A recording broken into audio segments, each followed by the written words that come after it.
I'm Sheila Morrow, and this is Maryellen Morrow. And this is the Trauma Sensitive Distance Learning with Story Grammar Marker and Braidy the Story Braid webinar. And this is Maryellen's disclosure, because we are going to be sending you a certificate for certificate of maintenance hours, certification maintenance hours. And Maryellen will just start with just a little word before we begin. I wanted to just talk about this quote. A child's successful completion of many academic tasks, and we have to say social communication tasks also, depends on the ability to bring a linear order to the chaos of daily experience. And that comes from this book, put forth by the Massachusetts Advocates for Children Trauma and Learning Policy Initiative, which is available online. And this one in particular discusses in depth language problems related to children who have experienced trauma. We know that this pandemic has been a huge kickoff, making us feel uncertain, anxiety, stress, everything you could imagine. And of course, life is not linear. The story grammar marker that we're going to talk about today is a linear tool, but we can bring any aspect of the story in at any time and make it into a story. Sorry. This is the story grammar marker, and many of you know what it is and have one. The braid, I wanted to mention, is always present. It's present in Braidy, it's present in the small story grammar marker, it's present in the large teacher marker. The braid represents the strands of oral language. Oral language is the foundation of literacy. This is a discourse structure called a story structure, communicated by a story grammar or an organization of the story. It has a character, a setting, some kind of an issue or an initiating event. It doesn't have to be a problem, though. It could be something exciting or wonderful that happened. It causes a feeling and it changes the setting in some way. The mental states or the thinking verbs brought about by a thought bubble. The ability to plan is a hand to stop, think, and make a plan. Feelings, of course, that come before the plan are expressed or shown by this heart that shines many different colors. The plan is a hand to stop, think, and make a plan. What do I want to do? The beads are what you actually do. First, next, finally. The consequence, or how it all ends, is the bow. It ties it all together. It is a statement as to whether or not the character got what he planned.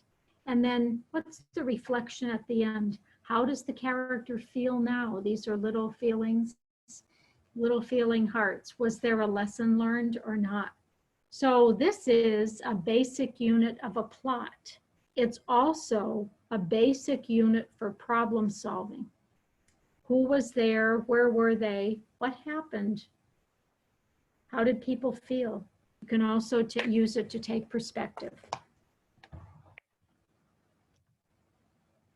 This was something that we thought was a really interesting quote. It was sent to us by a presenter. Sorry.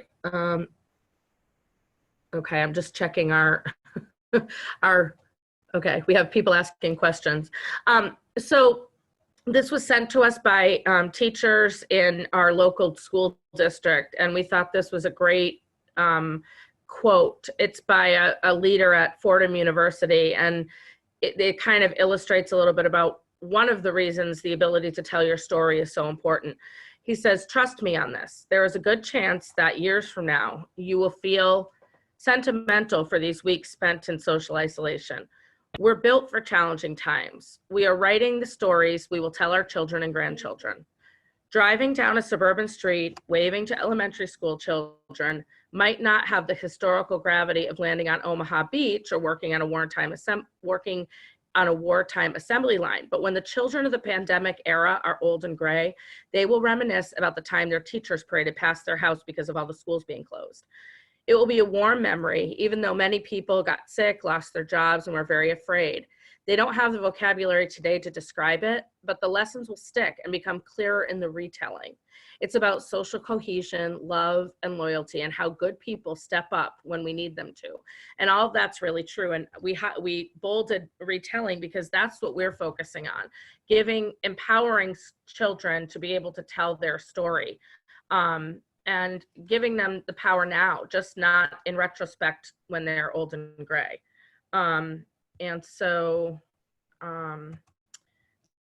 we're going to use this story as a way to provide an analogy to how many of us feel or how many students feel when they're struggling to be able to find the language to express what is upsetting them or what they are dealing with in general. And that is this story, Knuffle Bunny by Mo Willems. And we are not going to go through this like we normally would, where we do a lot of perspective taking. We're going to read it quickly and use it as an analogy for the struggles that students have sometimes to tell their story. Mm-hmm. So what I'd like to have you do is to think about Mom, Dad, and Trixie.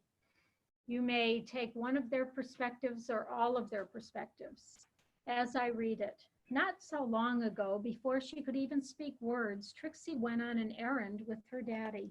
Look at how happy her mom looks. Trixie and her daddy went down the block, through the park, past the school, and into the laundromat. That's an action sequence. Trixie helped her daddy put the laundry into the machine. She even got to put money into the machine. Then they left. Now, if you go back one, Sheila, notice that Knuffle Bunny, the little toy, is in the washing machine. Neither of them knows that. All right. But a block or so later, Trixie realized something. She realized that she didn't have what? Knuffle Bunny. Trixie turned to her daddy and said, "Eggle flaggle clabble." "That's right," replied her daddy. "We are going home." Look at Trixie's face. "Aggle flaggle clabble." This is larger print, said Trixie again.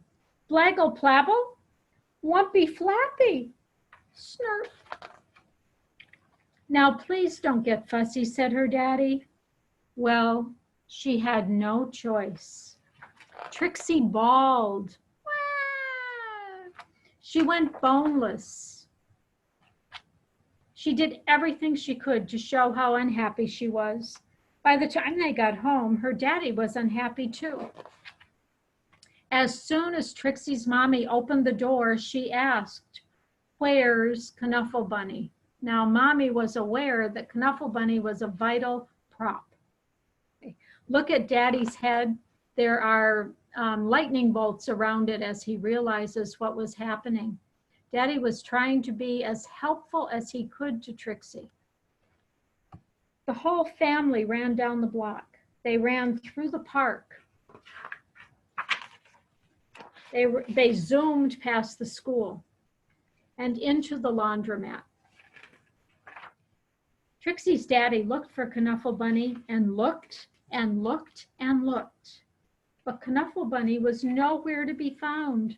So Trixie's daddy decided to look harder until Knuffle Bunny. Those were the first words that Trixie ever said. And we thought this would be a great book to kick off this workshop because it talks about a child with no words. A lot of our children have words, but they can't express what they're thinking with those words. Trixie was trying to show Daddy what was wrong, and it required a lot of understanding on Daddy's part, who was trying to be a person who would respond to her. There you go. So Okay, so what we wanted to show next is, this is something that we put together to show Maryellen's kind of favorite quote of this topic, which is a child's successful completion of many academic and social tasks depends on the ability to bring linear order to the chaos of daily experience. And we animated Chaos. the icons to show that even the braid, which is the foundation, And the language. and the language is disrupted. And so what this animation and slide is showing is that everything that a person is thinking and feeling and wanting to do and knowing they have to do and remembering, and everything's kind of overlapping and jumbled. And how do we stop that? How do we help our students with that if that's what's going on in their heads and that's what's going on in our heads? And it's not only the result of COVID-19. It is a lot of children's everyday experience because of the trauma experiences that they have had. Mm-hmm. And so what if that all stopped? It feels very good to not see that. And what if we were able to say Our story. our Another story? example. For example, what if we were able to say, I was at home today preparing for the webinar when all of a sudden I realized that my 6-year-old was kind of a little bit cranky and not wanting to do what I wanted her to do. And I really needed to get the PowerPoint done. And I felt frustrated and concerned, as most parents who work But hopeful. are probably feeling, but hopeful that she would rise to the occasion, which she did.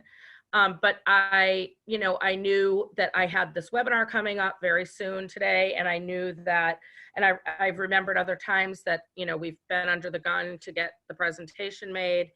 And I believe that we could get her settled with doing something. And so our plan was to come up with some ways to keep her busy. So we had her eat lunch, we got her art supplies ready. She got a loom for Easter, so we got that set up so she could start making bracelets. And we got some of her homework out for her coloring that she's doing. She's in kindergarten, and some of her math homework, and got her all comfy. And as a result, she was able to sit still.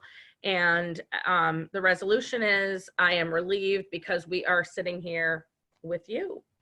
And so that, I think, is a great illustration of what the icons can do, and what the story grammar marker and kind of holding the story grammar marker can do to tell a story and to really make us feel that calm feeling. And I wanted to mention that even though the story grammar marker has a linear appearance, our lives may not be like that, and we may notice the setting before the characters. We may notice that we have a feeling before we really know what caused it. So the ability to put it in some kind of an order is our goal. Okay. And then just if you just want to introduce this, and then I think that will be it. That will be it for Okay. what we're catching up with. So we're catching up with our slides. I love this graphic because it shows the wonderful icons, the 29-year-old icons of the story grammar marker. Was developed 29 years ago as a result of my experiences and other people's experiences with children who had trouble communicating their thoughts. They were dependent on WH questions from adults. And this is a way to help them trigger the question for themselves. So at the top, we have the icons, but it's how the icons are grouped, which is shown in the middle section, that help us to gain competence in telling and listening to stories. The first, these are 7 stages that are in textbooks about narrative development, the development of storytelling. Children, very young children, are focused on characters within a setting doing things. That's temporal sequencing. Stage 3 is a reaction sequence where there's a cause. A kickoff happens and there are reactions, not necessarily a feeling as a reaction, but just a reaction. The child progresses ultimately to a complete episode, then new kickoffs that the child can begin to handle within the day, and then finally interactive episodes where there's a kickoff that happens and characters or groups of characters have certain feelings about them and make plans. And we certainly know that there are groups of characters all over who are making plans about how to handle the COVID virus. At the bottom, we have the critical thinking triangle, and that is the kickoff, the feeling, the plan, and the mental states. That's our deepest level of communication. It involves complex sentences, and we help children through the use of cohesion words like but, so, and because to form those sentences so they can communicate feelings and thoughts, their own and others, as they begin to take perspective. Okay. And here is the developmental sequence. Just when children are very young, it's characters and settings that they're concerned about. The actions then become important that are within the setting, and they could be put in an order or not put in an order, but the actions have to be in some kind of a sequence. The causal chain is stage 3, where there's a kickoff, which is a cause for actions to be taken. And sometimes those actions are not taken with any thought or any inkling toward what the feelings were. It's just a reaction, which is why it's called a reactive sequence in real life. The abbreviated episode, the signal for that is that the feelings become evident. By the time children get to a stage 5, that's the basic unit of a plot, which is the story grammar marker depiction here, but it's also the problem solution structure if a child is thinking of solving a problem. And it's very important in the area of executive function. Complex episodes are when there's more than one kickoff that happen to disrupt your little plan that you had at the beginning. And then finally, the interactive episode is when a kickoff happens and it's done by somebody else and another character or group of characters feel a certain way and develop a plan. Now, not all characters or groups of characters feel the same way. So that gives rise to perspective taking. That's how I like to use the developmental sequence for social communication. And so this is an animation that we have that really just goes through to show the building of those stages. And if you were to talk about, for example, we use this to talk about the coronavirus, and you know, if we're a young child is going to talk about, I'm sorry, I'm just gonna click here to see. Okay, there are a few people. I'm going to stop there for a second because there are a few people that have asked about the digital icons, and so I do want to tell you they are available on our website, mindwingconcepts.com. These digital icons here that I'm going through, and they sorry.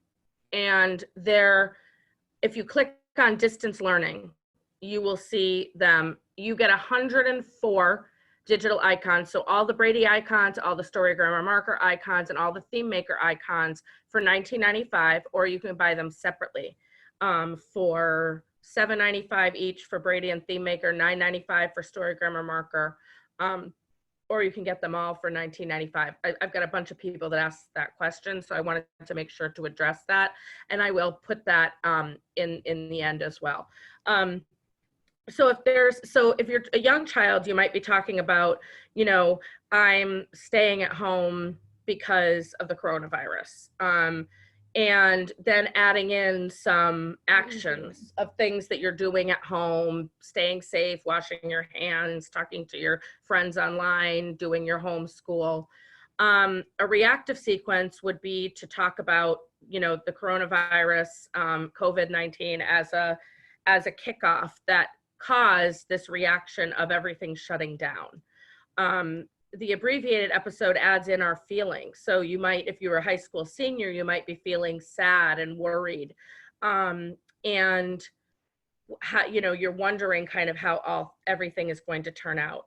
A complete episode really gets into filling in what our thoughts are, what our plans might be, and our planned attempts. So if you are, like I said, a high school senior like Lauren, who's Maryellen's granddaughter, who we've talked about all these years, it's her senior year. And, she's feeling worried and sad, in a lot of ways because of what she knows and what she remembers and what she thinks about this shutdown of her school and what it means for her for next year when she goes to college. And her plan is to finish her work and do the best she can so that ultimately her goal is to move on to college and hopefully get to do some sort of graduation.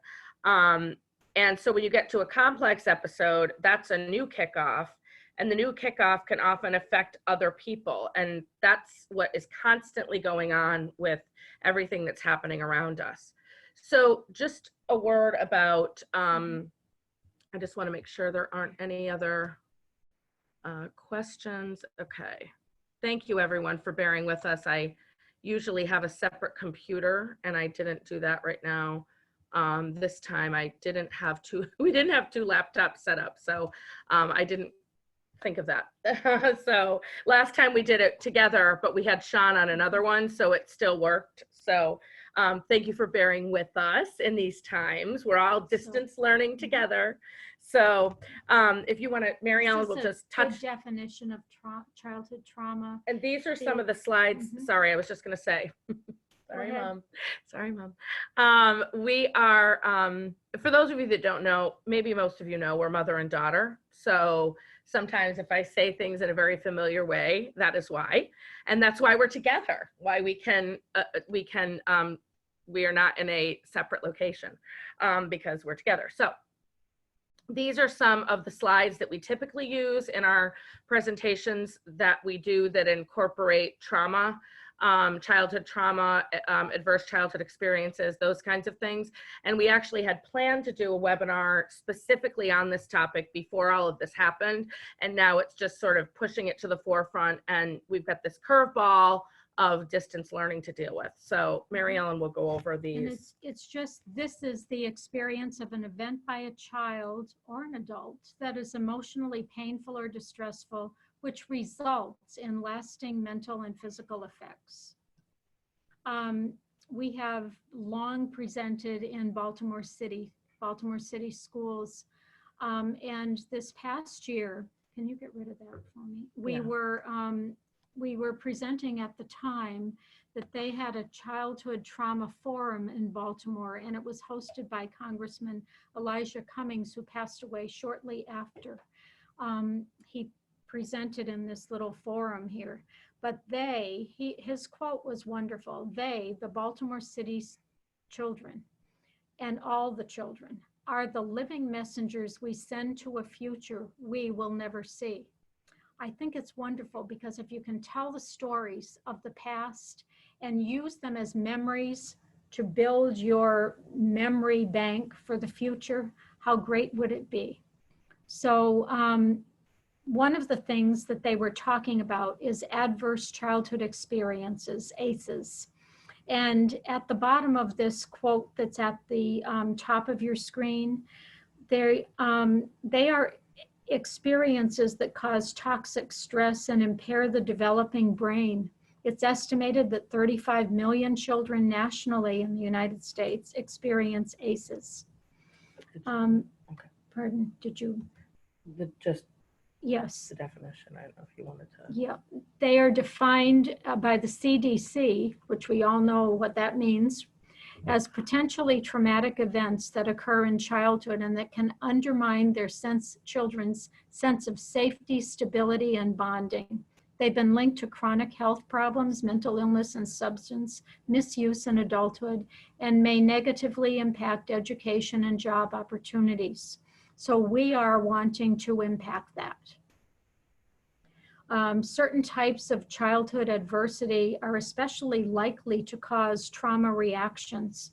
So there are many things that are severe: abuse and neglect, family violence, life-threatening accidents and injuries. We have one circled there: natural or man-made disasters. This could kind of come under a disaster. We don't know, we can't find what's causing the disaster. It has a name, but it's having wide effects, but we can't find it. It's not like searching down an enemy. We're trying to do that. So when I'd be presenting on childhood trauma, I'd be talking about the child's ability or the person's ability to cope. It affects kids no matter who they are and where they live. It's toxic to the brain, and children who live with this over periods of time have worse experiences. But I wanted to look at the middle, and it says there, the middle bullet, children who have experienced trauma will simply show up in the classroom. And most of them who have experienced trauma will not receive any kind of special services or counseling. In other words, we don't really know who in our classroom may have experienced some of these traumatic experiences and have the aftermath of them. So the focus of the initiatives on childhood trauma are to create trauma-sensitive schools which have networks of people who provide this kind of instruction to everybody. Because we don't know who are the children who are in need of our help. As a result, we would hope children would be resilient within positive learning environments and that they will be able to succeed. There's a lot of intervention with teachers, assisting them to understand this. So this is a diagram that we found that shows the impact of childhood trauma. And, you know, what we thought was really, I guess, interesting and just unbelievable is just the number of areas that this impacts. But we also just wanted to point out the areas that we feel like story, grammar, marker, and narrative development can help with. And as you can see, in the areas of cognition, you know, in self-regulation under behavior, in some relationships and social situations, and then with emotions. But it takes educators, speech pathologists, specialists, you know, and teachers to collaborate with the medical doctors and the neurologists and the neuropsych people and the mental health counselors and the behavior specialists, all of whom are dealing with this group. And I just want to make sure. While Sheila's saying that, I wanted to mention that my husband is a licensed mental health counselor, and he has been in that area 51 years. And he values storytelling. If people could come with the story to tell, it would be so wonderful. So these are, and I guess we just wanted to show that we're not saying that, you know, story, grammar, marker, or any one thing is the catch-all for this. Obviously, there are so many people that that need to collaborate to help, but we're talking about one area that we can help with, which is the communication area and the social emotional learning area. Okay. This is, I don't know if you want to go. And I just wanted to mention about a diminished ability to concentrate, memory issues, organizational and language abilities that children need to function well in school oftentimes or many times instances of family violence and trauma, the aftermath of trauma, diminish those aspects and leave children feeling anxious. I wanted to mention Vanderklok as a reference in our handout. You may want to look at the information that he provides.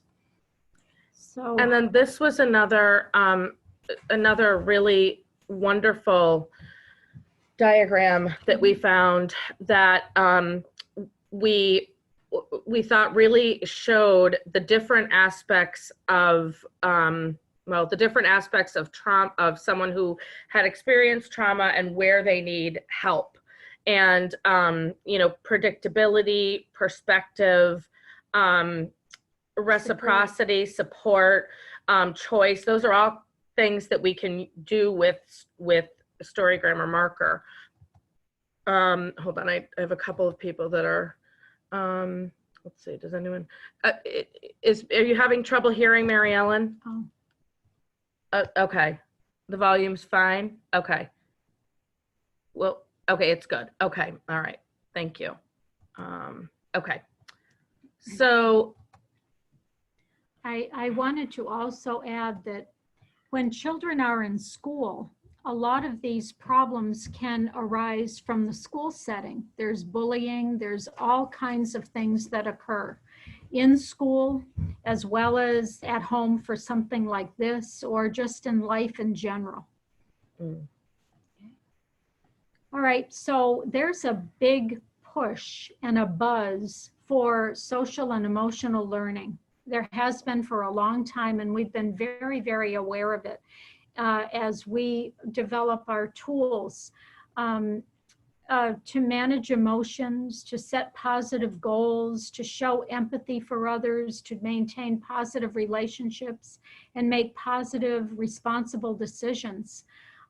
So an approach to SEL, social emotional learning, is being developed in virtually every school system across the world. And during all times of the school day, there's an important aspect of being in community. Interesting. This isn't a presentation specifically on distance learning. We're sorry, I turned that the wrong way. But we are all being thrust into distance learning, us included, right, Mom? Yes, especially me. Trying to figure out the technology and how all the pieces kind of go together. But what was kind of interesting when we did a little bit of research on distance learning and sort of the evolution of it, where there's a link down here that has a fabulous infographic about, and I'm not going to get into that because it's really elaborate, but distance learning, it actually dates back to 1728. Caleb Phillips, a teacher in Boston, right, 90 miles east of us, offered shorthand lessons to students via weekly mailed lessons. And it said that in the article that it wasn't until the 1800s when the US Postal Service really bloomed that correspondence learning really took off. And then you got into correspondence courses, and it talked about, all the changes in distance learning over the years, and even brought up AOL and TV related things and newspaper. I mean, just all the different media that were involved until we get to, today, where we have what we're doing with you right now, which is distance learning. And we also have to explain what shorthand was. Yes. Prior to a tape recorder. Yes. Sorry, I just want to check the, okay. Oops, sorry, just want to check the slides. So, okay, so now this is a slide that talks about social and emotional learning, and Maryellen talked about that a little bit a minute ago, and the idea of social emotional learning encompassing self-awareness, self-management, social awareness, relationship skills, responsible decision-making, all of these things. And the things and the structures that we have in place to approach this currently, you know, SEL curriculum and instruction in school, I mean, in classrooms, school-wide practices and policies in schools, family and community partnerships in homes and communities. And right now, at this current moment, all of that is one big thing altogether. And that's where we wanted to kind of touch on the idea of trauma-sensitive distance learning, because we're not in school. You know, we're not in schools training people. And so we, you know, how do we bring that? And we think storygram markers is the perfect tool for bringing that to. And we have the ability to touch every child with this. Okay. This is something else that there was a webinar, and unfortunately I missed it. And it's was by this person named Alex Chevron Venet. And Alex talked about, the webinar was on trauma-informed distance learning. And she came up with 4 priorities. And when I read through them, I really thought about how storygram marker is perfect for all of them, as far as you using it with your students, whether it's that you are using the tool on the screen, whether you're using the icons that you've gotten from us, but predictability. You know, if they're used to seeing this, holding this, and that kind of thing. Are you okay, Casey? Okay, all right. She hurt her I'm sorry, Casey hurt her pinky toe. So just one second, okay? That's an initiating event. Did you have let's talk about it. Did you have it? Let's just do a quick with Casey. So you were just wandering around the house, and what happened? What was the kickoff for you?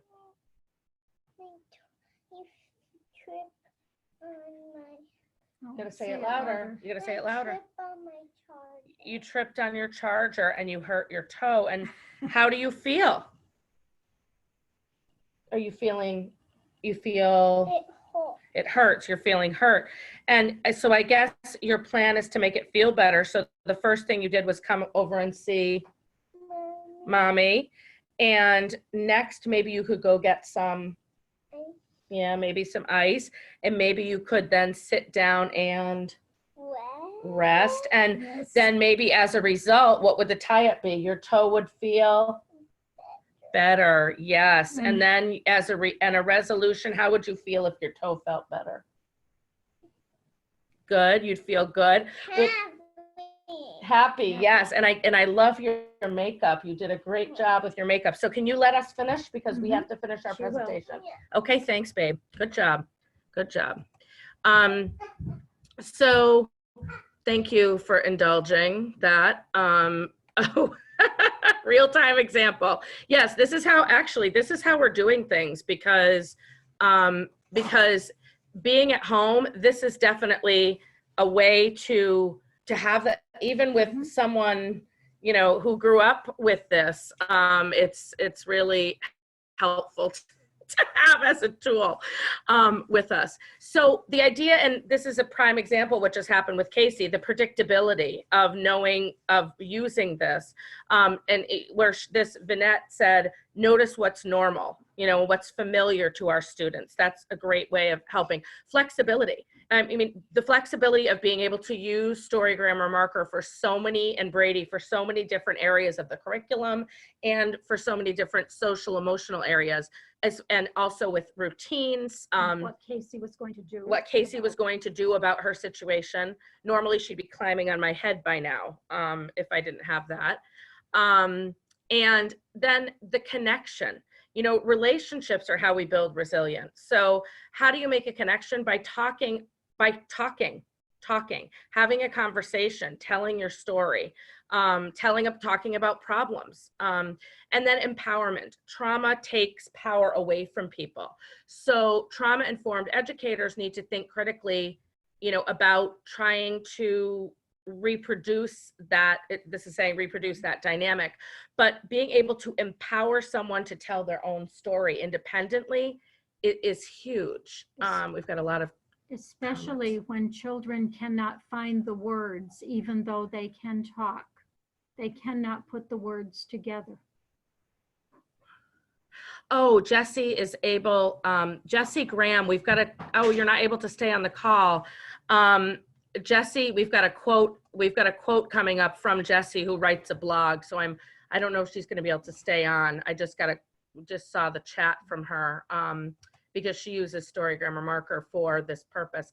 So, Story Grammar Marker and Braidy are trauma-informed tools to be used to develop the critical thinking, language, and communicative competence necessary to which underlie and is necessary for the success of other therapies and interventions by collaborating professionals. And this is a quote actually from my dad, Maryellen's husband, who's a mental health counselor, and he was hearing us brainstorm about this presentation, and he's heard many brainstorms over the years. And he mentioned, anyway, that's what it would be, to underlie and is necessary for the success of other therapies, which is really a good way to look at it, by collaborating professionals.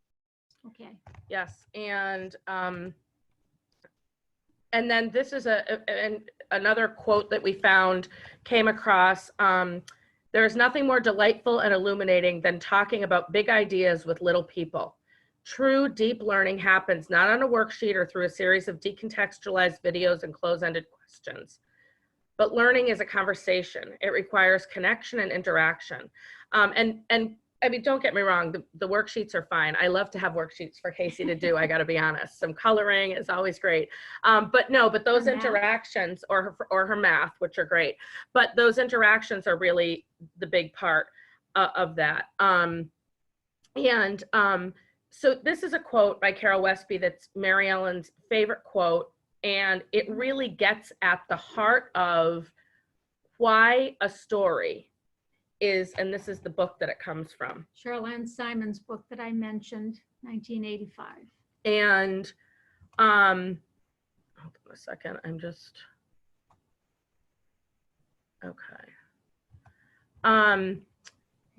I'm gonna make sure that I just noticed that a lot of people have been asking if they can have the PowerPoint, and you know what I'll do?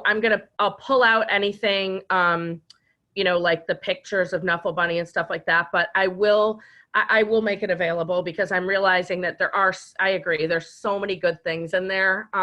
We're glad you like it. We're very glad that you like it, and we will make it available so that you have access to some of those links, because I don't know if all the same links that we use to research the webinar are going to be in the handout. I think most of them are, but we will make that available. So we'll post it sometime tonight on our website under webinars. So that will be there. You're welcome. You're welcome. And yes, somebody just said for sharing with other professionals, and that's what we want. We want you to collaborate. That's the whole idea. So back to this slide, and we are going to go a few minutes over, obviously, if that's okay. Hopefully most of you can stay.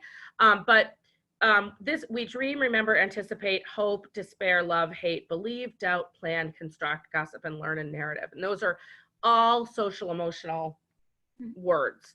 And so we had done this for our trauma workshops to talk about how does that link up with Braidy and Story Grammar Marker. Well, Story Grammar Marker helps children to be able to infer so that they can anticipate. So they may infer a feeling that's not stated, or that they don't really see the feeling, but they can see the body language, they can hear the tone of voice, and they can get an idea. Yes. And then think critically so that they can plan.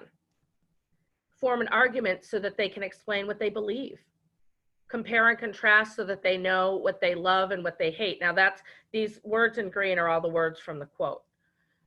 Take perspective so they know what to trust and what to doubt. And that's certainly, with all this stuff going on, there's a lot of that that's needed. Understand the details and facts so we can construct. Learn, especially when concepts and curriculum become challenging, or even when our situation becomes challenging, clearly. This is the quote by Jessie Graham. I'm sad that she's probably had to hop off the call, but we are a little bit later than we thought. And we appreciate those of you who are sticking with us. She wrote an article back in last year, I think in May or June. No, I think it says down here, it was in May. Story Grammar Marker, a trauma-informed tool. Students love it.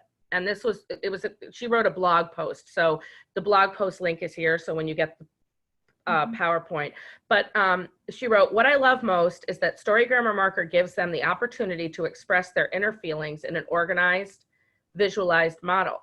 I am so grateful that I had the opportunity to watch and coach these amazing educators as they worked with individual students and smaller groups to support this work. I will never forget the day Letitia said, do you hear them? They're coming in and just telling their stories. They showed us that they felt heard and safe to express their feelings and were willing to problem solve. And I think that's music to anyone's ears. And you all have the digital, or many of you have the digital icons, but those of you who have, when you get back to work, have the opportunity to have the Story Grammar Marker in your hands. It makes such a difference to children to do that. Definitely. But we're trying to do our best with the digital icons while we can. So this is, again, Maryellen mentioned her favorite book, which is in the references. Yes. And also there is a new volume 2 of that, which is dedicated to trauma sensitive schools and being flexible as far as programming and having teachers do that. So one of the things is it's important to find islands of competence wherever the child is competent. And I was thinking that that's a way to do a dynamic assessment of a narrative. See if a child can tell a story, or tell a personal story, or retell a story. Sometimes personal stories are hard to tell. So retell something that we've read to them and see what are the components that they use, and then use that as your island of competence, and see if you can, according to Vygotsky and all those researchers, get the child to go to the next area. All children should be looked at holistically, and all of that. Okay, language and communication skills. I have these things are talked about in many areas, but emphasizing impaired language development may affect the ability to problem solve. Lots of researchers are making the powerful point that language evaluations should include a narrative function. So include narratives, and most people looking at this probably do a narrative assessment. That could be a contribution to a collaborative meeting with social workers or school psychologists concerning, well, what could we do to help this child express himself more? Social and emotional communication. In the books, Helping Traumatized Children Learn, there is a lot of emphasis in the purple one about caregivers, and if caregivers are always using language to control children's behavior and have limited time or resources to talk about feelings and thoughts and plans like we do in school, sometimes children are not able to use language or choose not to use language for those aspects. And anyway, those are the things that we can foster. Okay. These are the areas that, hold on, I'm just gonna check, so we have a few more. Okay. Yes, you can download them. Yes. So these are well, I was going to mention, I saw where it mentions that you can download them for free. That is true. Sometimes they ask you to make a donation, but it's they're very valuable. And both of them. The first one delineates so much on language development, like these particular slides are now. Organizing narrative material is a heading. So academically and interpersonally. So if we're looking at our own stories or listening to the stories of somebody else, we have to have a structure in our head. It's listening comprehension. We can't always observe body language, facial expressions, or tone of voice. but we want to be empowering children to communicate those to us over time so that they can tell their story. Sequential memory is mentioned as a problem in order to maintain a routine, or to talk with Casey, as Sheila did just then, about the things that she might do as a plan to help her toe. In pre-K, we talk about routines as being so important, because if children are aware of the routines, their behavior is better. Many children cannot be present in the routine, so we have to make it explicit for them. Cause-effect relationships, that's stage 3 of narrative development, the causal chain, that is impaired in many children who have experienced trauma. They are unpredictable because their lives are unpredictable. So taking another's perspective is another area, and I always recommend taking more than one character's perspective in a book. Trixie, her father, her mother, we could delineate all of those and tell their stories through this. Identifying and processing feelings. That is a huge thing for us as language therapists, but also as psychologists and those people who deal with the intricacies of trauma. We would be trying to help children identify through literature, and picture books are very, very helpful. So, okay. So if you can see here, I was trying to, I'm trying to figure out how to see in the chat. So somebody just asked, I purchased the digital icons. Is there a spot on your site that I can access? Okay, so yes, I'm going to manipulate them right now, so I can show you a little bit about this. And I'm sorry it's so late. I hope people can catch some of this on the on-demand version if you didn't get to finish. But I am going to show a little bit about that right now. And what I'm going to show you is, so if you take them from, so right now when you get the icons, they're going to be in a PowerPoint. So you need to save them. Sorry, I'm looking at my hair here and it's, sorry, I'm like, oh gosh, it's a kickoff. So you'd want to save them as individual images. And what I do when I'm doing things like this is I would put them in a PowerPoint.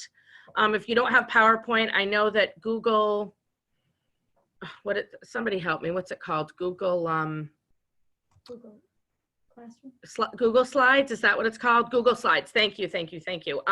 So see, you guys are so good. You can also do this in Google Slides, and Sean showed that. I don't use Google Slides. I'm like a businessy person originally, so I use PowerPoint, but they can be used in Google Slides too. And so basically, and this is, you know, people asked about our app. I know there is a way that you can connect an iPad to the computer. I haven't done it recently, and I'm going to make it my business to figure that out, because so many people have asked that today. And we do have our story, I don't know where the iPad is, but we do have the Story Grammar Marker iPad app. It's only available on the iPad. It's called SGM. Let's see. So somebody just wrote, you can mirror the iPad to the laptop in Zoom. So you can but can a child click on it? I don't know that answer. Or would you have to click on it? I'm not sure. But that would be a way, because our SGM app is fantastic, and it's a lot more robust than the SLP will have to click on it. Okay, somebody just wrote that back. So the child can't manipulate it, but you could still use it with them, because the app, I think maybe in another presentation, we'll either have Sean, because Sean agreed to come back again, Sean Sweeney. Somebody just wrote air server allows you to split the screen. Okay, so we'll have to look more into that. Maybe the next presentation we'll talk about that. But what I would do is, I did do an animation before, and I can show you how to do that. But you can either physically move these over like this, or what I did before is I set up an animation. So I clicked on animations at the top here, if you can see. And I went, you can do many different animations, but I went all the way down here to custom path. And I clicked on the character, and then I clicked on where I want it to eventually end up. I double clicked, and that is how it goes. And I did the same thing. You know, you could do the same thing. You could mix them up if you wanted, but I'm going to show you again how this works. So again, I'm going to click all the way down to custom path. I'm going to click on the icon, and then I'm going to click where I want it to go twice. Okay, so then I'm going to go to my slideshow view, and I'm going to do current slide, and I'm going to click on my arrow button on my laptop, and of course that's twirling around from before. Sorry about that. Now I'm just realizing that's not going to stop. Okay, this is what happens in real life when you're trying to do things. So what just happened there is that I had copied and pasted this from another. So I'm going to go back to animations, and I'm going to go, so I clicked on that, and I'm going to go cancel the animation, right? So I just said none. So now that won't animate like it just did. So now I'm going to go back to the slideshow, and I'm going to show you if I click on my arrow. So that you can talk about the character, you can talk about the setting, and you can have them automated and be able to be moved by a simple click, which I think you can give keyboard power to. Am I right on that? I think you can give keyboard power to your students. Oh, and thank you for mentioning that. The iPad app is typically $24.95, and it's well worth it at that price, but we slashed the price down to $9.99 the minute our business closed for the COVID crisis. And our hope in that was that if people were having to go out of pocket, you would have that opportunity to get the app. And it was after that that we decided to also offer these digital icons as another option. But yes, so people just agreed with me that yes, you can give keyboard power. So if you wanted to do that, you could. And this other one that I was just going to quickly do was when you're talking also about feelings and plans and the critical thinking triangle. And I know some people, yes, the links and the infographics are going to be, and the certificate of attendance we are going to send. I just had a couple of people ask about that. So I was just wondering if a couple people could give me a feeling that you've had as a result of, I guess, the coronavirus as the kickoff. What is a feeling that you have? Okay, frustrated and stressed, worried, panicked, overwhelmed, anxious, concerned, fear, panic. All of these uncertainties, isolated, trapped. This is fear. This is fantastic. Sadness.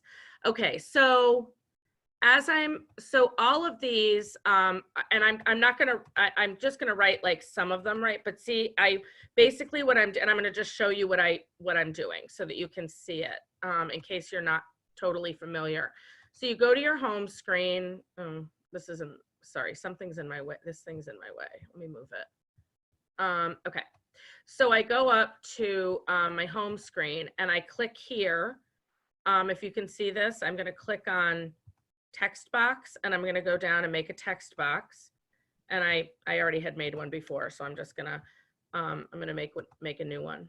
So I'm gonna make a text box, and I'm gonna put fear, worry, sad, anxious. What were some others? Uncertain. There were so many, but I think this is, I'm gonna put coronavirus. And I'm just saying this based on, my own personal experiences with, social media and people talking sleepless, hope. Some people are feeling hopeful. That's good. We have a lot of people in Hawaii that use Storygram or Marker, and I just came across something about aloha spirit, living the way of aloha spirit, and it was talking about what Parrish Hill on our one of our participants just mentioned, hopeful. But yes, somebody else just wrote our lives have been placed on pause. So what I've noticed, and this is about perspective taking, we might all feel similar ways, because you can sort of see that there's a lot of repeats: anxiety, stress, sadness, restlessness, sleeplessness, a lot. But the reasons for that are all different. And so what would be some reasons that people would feel worried? If you want to just, give me one of those, because I know myself, I'm worried because my sister is a nurse manager of a huge hospital, and she's exposed to COVID every day. These would be kickoffs. So these would also be thought about what we know, what we remember, what we realize, what we think, what we understand. So I'm going to write mine. I know Kate is a nurse exposed to COVID every day. Let's see. So people are writing some things. Job loss. Somebody's mother is 87. A son is in New York City. Business. Son-in-law might lose a business, and I'll say a prayer for him, because we have a small family business, as you know, and it's very scary. And somebody's nephew is a doctor. Somebody else said worried about what will happen in the coming years. Will we run out of food? Is this the new norm? Economic hardship. So all of these things. So supporting someone. And so how we think we're worried because we'll support ourselves. What we believe about this being the new norm. What do we, maybe, even, let's see, how will we go back to school? Somebody's husband is in the military and stuck overseas. You're missing your students and worried about them. Oh, that's a good one. So, and yes, and modeling your own story with this, I think, is really helpful. Somebody just mentioned that. And I think that's, and worried about getting the virus. That's, yeah. Knowing, you're worried about, because you realize you could contract COVID or somebody that you love. My grandmother is 99 and she's in a nursing home, and the nursing home has cases of COVID. And that's a real issue. Everyone has, isn't this amazing? We're all worried about different things, just slightly different things, but very similar. And this is really important. And you're worried about the vulnerable student population you work with. And yes. I was going to say, if I was bringing this into the developmental sequence, I would think about this as the COVID-19 being the big kickoff. These are smaller kickoffs within that. And Casey's toe is even a smaller kickoff within that. So embedded episodes. And so if we're, and somebody mentioned about, is it helpful to, and we talked about this, do you want to force someone to constantly talk about coronavirus? No. Do you talk about coronavirus? We talk about coronavirus constantly, let's be honest. I mean, we pretty much do, and we try to be positive, but even last night we were reading, there was an old lady who swallowed a bat, which is was an old lady book. Casey and I were reading that. And, we've been doing a lot of research about, the wet markets and, all these kind of things. And, you know, it was interesting because one of the things that always comes up is about people eating, you know, different kinds of exotic animals and all this kind of stuff. And, you know, she brought up about the coronavirus when we were reading that. So she was making a connection.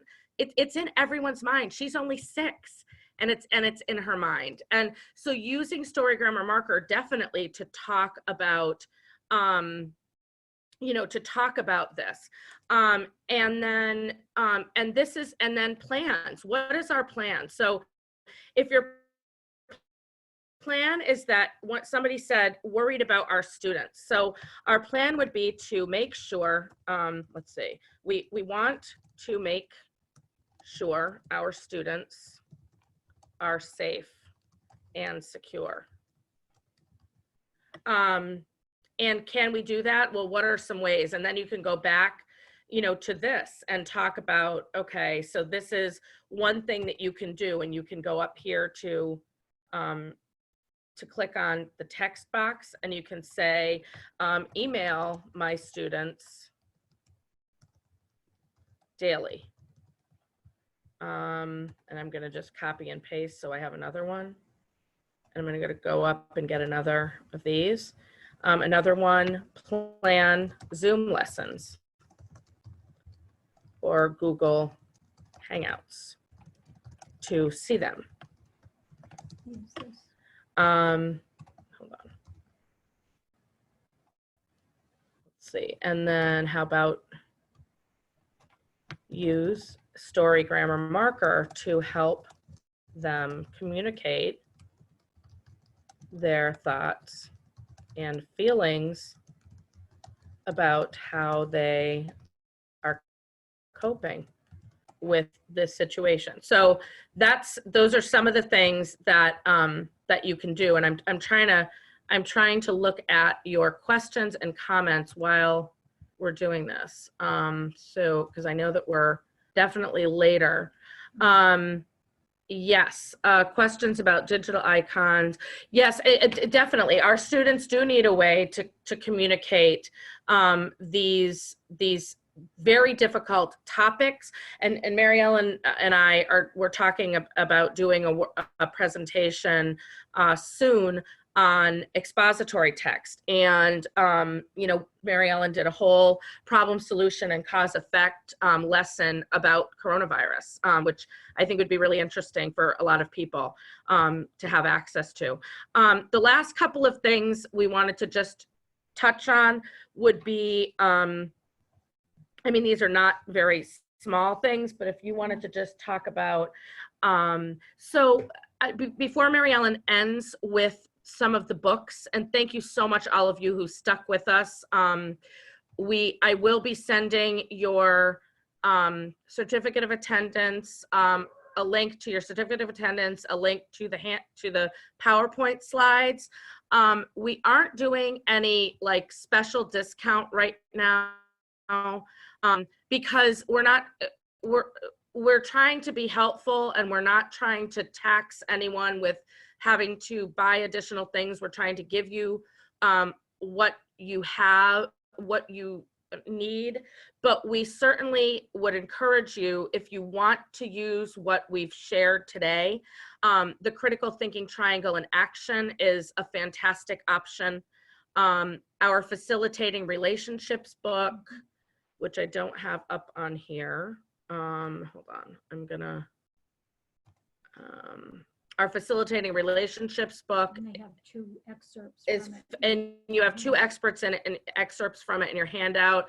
The digital icons are huge. And if you, so let's see, the digital icons are on our, sorry, what? Magnets. The magnets. But we don't want you to feel, you know, but we probably will run, you know, sales at some point. But it's not something we're really focusing on because we're trying to be helpful, although we are a small business, a small family business. So if you are purchasing something from us, we are grateful. And another thing I just wanted to say is that if your school district is interested in professional development, our schedule is very full right now, but we are still booking professional development. We're doing it. Yeah, it's Starting to know. well, what I'm saying is our schedule is full with professional development right now. In the next couple of weeks, we have something almost every single day. And we're providing professional development that we were going to do in person over the next month or so. We're doing online. So anyway, I'm gonna just have Maryellen touch base of this last couple of things are gonna be about, so I'm gonna end my screen share. And you can give, for information to your principal, you can give, let me type my email address. You can give our website, and you can give my email address, and mine is Sheila Morrow. We are doing, right now, we're doing workshops online contracted with school districts. Right now, there isn't an ability to join, but we are looking to possibly do something that would be open to the public. Right now, we're scheduling, because we had in-person professional development already scheduled for March, April, and May, and June. So we're trying to fill those at the moment, but yes, you will still be able to get your certificate. Absolutely. I'm going to be emailing you your certificate. So don't worry about not getting your certificate. I'll be emailing you a link. And so Maryellen is just going to finish up by going through, if you have any other questions, please email us or send us a Facebook message, any way that you want to get a hold of us. And Maryellen is just going to finish up with these books that she brought. Okay, so thanks for coming, and I have these books all annotated at the end of the bibliography, and so I just wanted to mention them. One of them is Every Living Thing by Cynthia Rylant, and it's a collection of 12 short stories. Oftentimes people ask about, what about short stories, or what about older kids like 4th, 5th, and 6th grade? And past year at ASHA, I presented my grandson, who's in 5th grade, doing a writing activity from one of these short stories. Now, these short stories are wonderful for discussion. They're wonderful for finding the kickoffs or the problems and how the characters become resilient. And there are all kinds of things, home problems, loneliness, all kinds of things that affect us all that are topics and themes within those short stories. The Name Jar is a wonderful story about a child from Korea who came to the United States, and her name means grace, but nobody could pronounce it. And I looked for a pronunciation myself of it. It's Eunhae, and it means grace. So anyway, through a series of through a group of empathetic friends, she came to be very comfortable with her name, and her friends started to ask her for a Korean name that meant something, that actually meant something. And the boy who was most helpful to her got the name that was related to being a friend.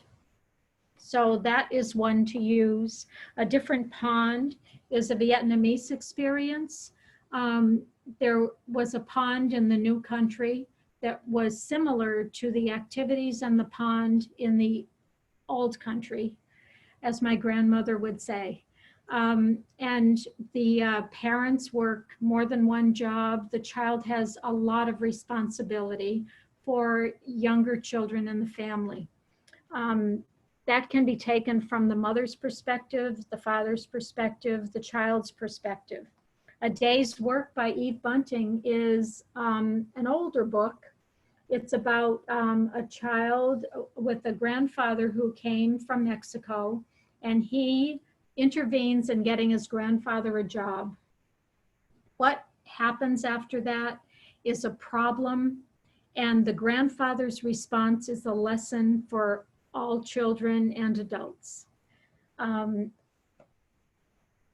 One of my favorites that has been on my shelf for decades is Yo Yes by Rashka. And it's just 2 words and body language that goes between 2 children and how they eventually become friends. Yo and yes, what's up? Things like that. So the text is not very complex, but the thought behind it is huge. So those books are the ones that I added for today's presentation, but the other ones that I had presented in the first workshop are all applicable. So just take 1 or 2 of them. And somebody just asked about that list of books. The list of books is actually on our website. If you go to our website and click webinars, and you scroll down to Maryellen's favorite books and you click on that, you will be able to download the whole list of books that she would use during the COVID crisis for all of these different sort of character strengthening themes and that kind of thing. Resilience is what we want. Yes, and there will be some of this in the handout as well. Yes, so thank you so much, everybody.